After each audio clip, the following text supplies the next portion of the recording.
Eng katta tavakkal umuman tavakkal qilmaslikda. Tavakkal qilish kerak. Shunda yo yutadi, yo aksi bo'ladi. Sirli masalliqni o'zi yo'q. Tentakni masxara qilishadi, o'zlarini chuv tushirishganidan bexabar qolishadi. Qarib ketibsiz. Umr oxirlar yo deyishadi. Kimga yoqmasa, o'zlari o'zgarsinlar, sen emas. Assalomu alaykum hammaga. Qozog'iston Respublikasidamiz. Bugungi bizda obyektimiz mana shu kattaligi obyomi 16 da 26.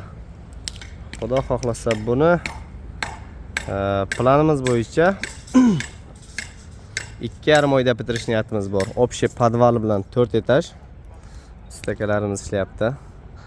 Xo'sh, bugun ro'za Ramazon boshlanayotganligi sabab uyda egasi bizga bir qo'y olib kelib bergan.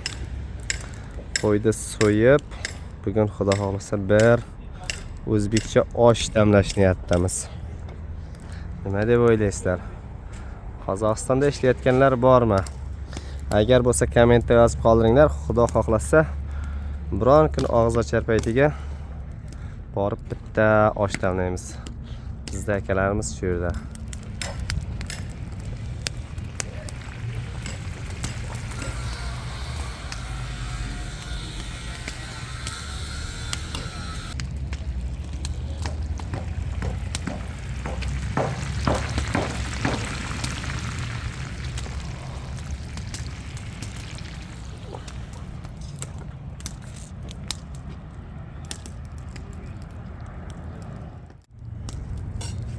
Fiyoz aka, bitta video olib turing.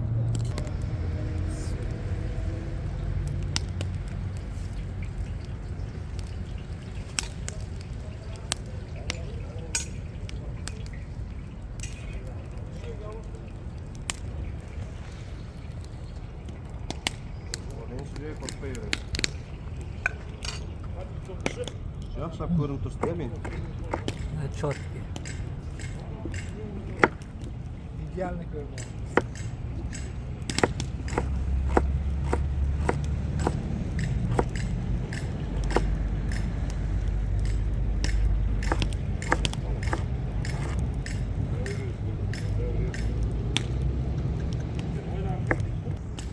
Xudo xolasa bugun zo'r o'zbekcha osh qilamiz.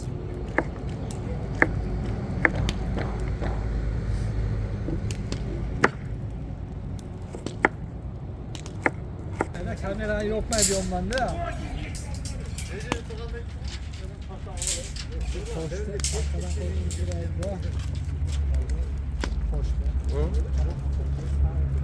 İşte bak ben.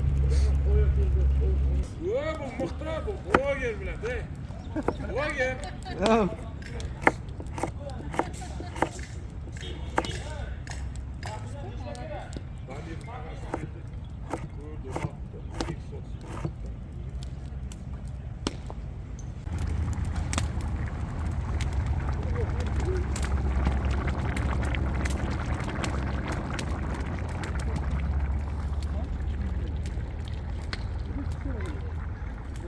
Qozog'iston Respublikasi. Assalomu alaykum hammaga. Bugun beton zakaz qilganmiz. Mana shunday nasoslarimiz kelgan. Bu Qozog'iston tilida Cobra deb aytiladi. Rossiya O'zbekistonda pompa nasos deyiladi xullas. Podbetonkaga beton zakaz berganmiz. Betonimizning markasi 250 marka. Aslida 200 marka zakaz bersak ham bo'ladi. Mana bu jonivor naryoqdan bizga tortib bera olmaydi 200 lik markani. Endi shunday deyishadi, bilmayman.